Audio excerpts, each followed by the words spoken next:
Assalamualaikum warahmatullahi wabarakatuh.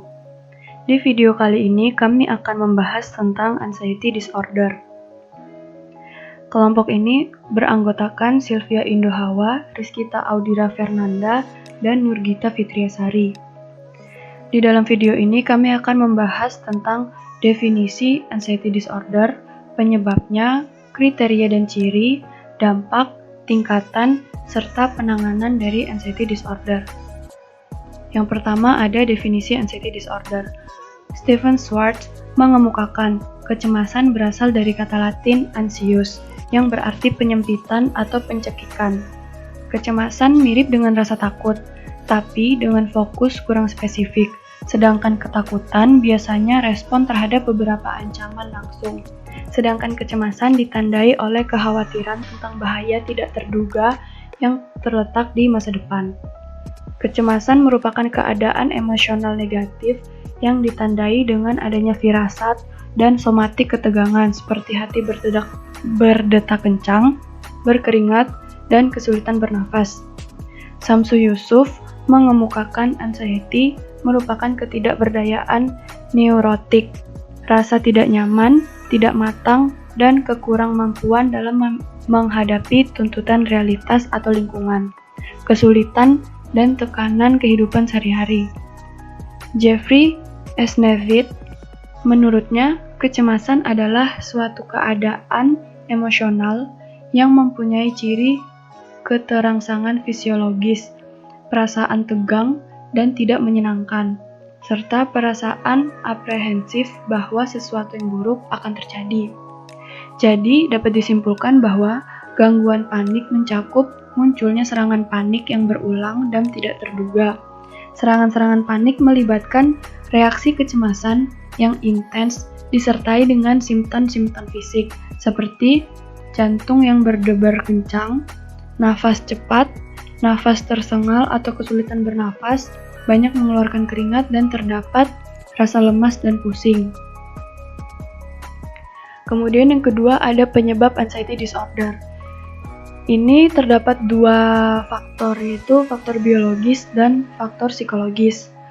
Faktor biologis, gangguan panik dapat diturunkan dari keluarga. Dalam teori biologi, panik disebabkan oleh aktivitas yang berlebihan dalam sistem noradrenergik atau neuron yang menggunakan norepinefrin sebagai neurotransmitter. Dalam teori biologi, panik disebabkan oleh aktivitas yang berlebihan dalam sistem noradrenergik. Hasil dari penelitian mengemukakan bahwa yohimbine, obat yang merangsang aktivitas dalam locus coeruleus, dapat menghentikan serangan panik pada pasien gangguan panik. Namun, obat-obatan yang menghambat pembakaran dalam locus coeruleus ternyata tidak efektif untuk menangani serangan panik. Yang kedua, ada faktor biologis. Dalam gangguan panik, impuls seksual atau agresif yang tidak dapat diterima mendekati batas-batas kesadaran dan ego berusaha keras untuk melakukan mekanisme represi, sehingga menimbulkan konflik besar yang pada akhirnya menimbulkan serangan panik. Teori kognitif menjelaskan bahwa cara berpikir yang terdistorsi dan disfungsional memegang peranan penting dalam pengembangan gangguan kecemasan, dan hal tersebut merupakan sesuatu yang tidak dapat dikendalikan dan tidak dapat diprediksi.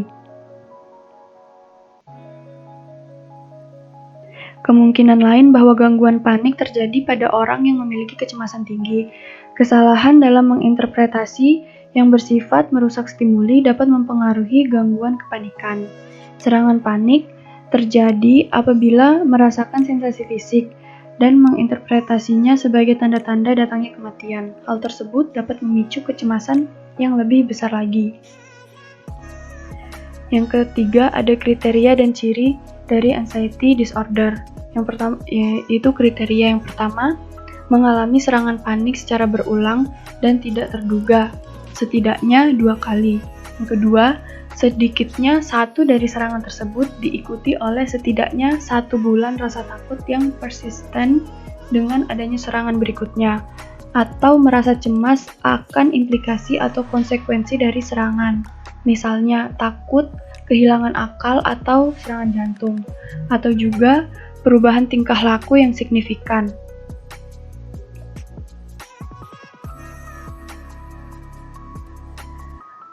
Kemudian ada ciri yang pertama dari ciri fisik, yaitu kegelisahan, kegugupan, tremor, atau anggota tubuh yang bergetar, banyak berkeringat, pusing, pening atau pingsan, mulut atau kerongkongan terasa kering, sulit berbicara, sulit bernafas, jantung yang berdebar keras atau berdetak kencang, jari-jari atau anggota tubuh yang menjadi dingin, sakit perut atau mual, wajah terasa merah, dan sebagainya. Kemudian ada ciri behavioral, yaitu perilaku menghindar, perilaku melekat dan dependen, dan perilaku terguncang. Selain itu ada ciri kognitif, yaitu keyakinan bahwa sesuatu yang mengerikan akan segera terjadi, tanpa ada penjelasan yang jelas, terpaku pada sensasi ketubuhan, sangat waspada terhadap sensasi ketubuhan, merasa terancam oleh orang atau peristiwa yang normalnya hanya sedikit atau tidak mendapat perhatian. Ketakutan akan kehilangan kontrol, berpikir bahwa semuanya tidak lagi bisa dikendalikan, dan sebagainya. Kemudian ada dampak dari anxiety disorder. Yang pertama yaitu mengganggu sistem saraf pusat. Gangguan kecemasan jangka panjang dapat menyebabkan otak melepaskan hormon secara teratur.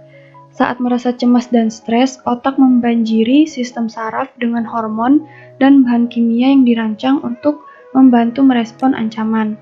Contohnya adalah adrenalin dan kortisol.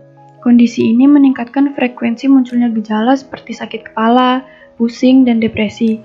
Meskipun bermanfaat untuk peristiwa stres yang kadang-kadang bisa terjadi, paparan jangka panjang terhadap hormon stres dapat berbahaya bagi kesehatan fisik.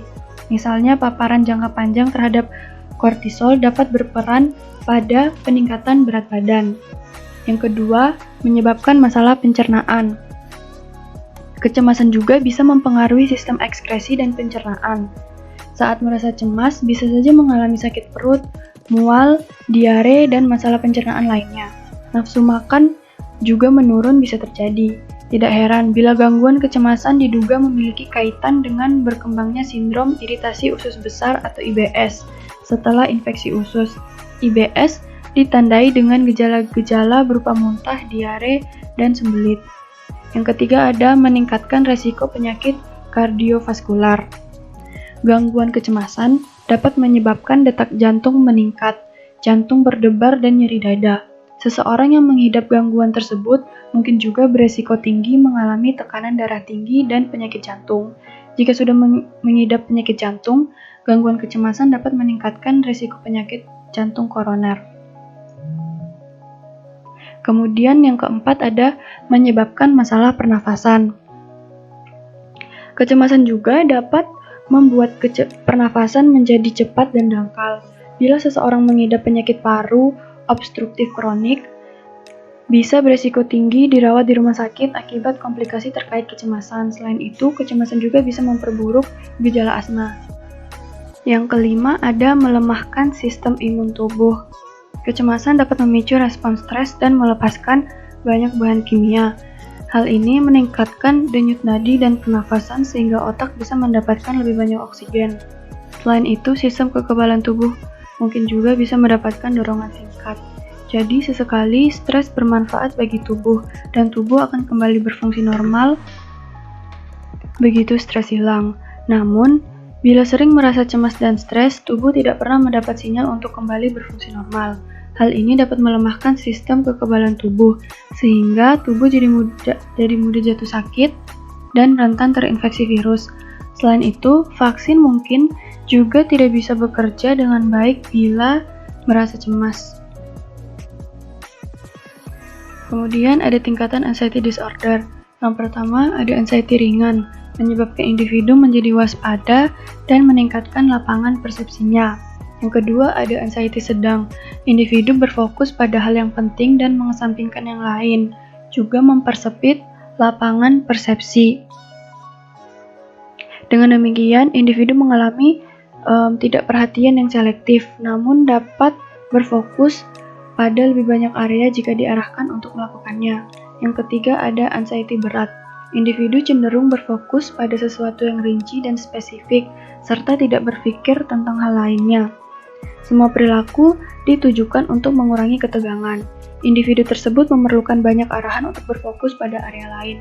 Yang keempat ada tingkat panik, berhubungan dengan terperangah, ketakutan, dan teror. Hal yang rinci terpecah dari proporsinya karena mengalami kehilangan kendali. Panik mencakup disorganisasi kepribadian dan menimbulkan peningkatan aktivitas motorik, menurunnya kemampuan untuk berhubungan dengan orang lain, persepsi yang menyimpang, dan kehilangan pemikiran yang rasional. Selanjutnya ada penanganan anxiety disorder, yaitu ada penanganan psikologis dan penanganan biologis. Penanganan psikologis dengan pemberian pemaparan pada terapi dapat berguna dalam gangguan panik dengan agorafobia. Barlow dan rekan-rekannya mengembangkan terapi pengendalian kepanikan atau panic control therapy yang memiliki 3 komponen, yaitu training relaksasi, kombinasi intervensi behavioral kognitif dari Ellis dan Beck, dan juga pemaparan dengan tanda-tanda internal yang memicu kepanikan. Kemudian ada penanganan biologis. Penanganan biologis diberikan obat-obat antipanik. Beberapa obatan tersebut menunjukkan keberhasilan sebagai penanganan biologi bagi penderita gangguan panik.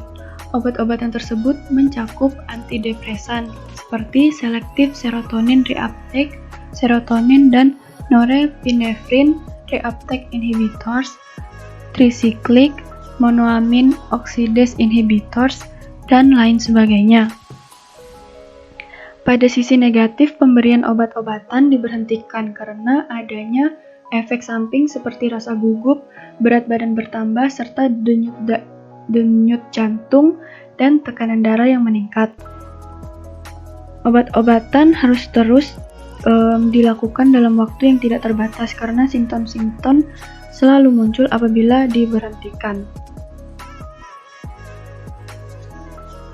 Sekian penjelasan yang dapat kami berikan melalui video ini, dan referensi yang kami gunakan yaitu sebagai berikut.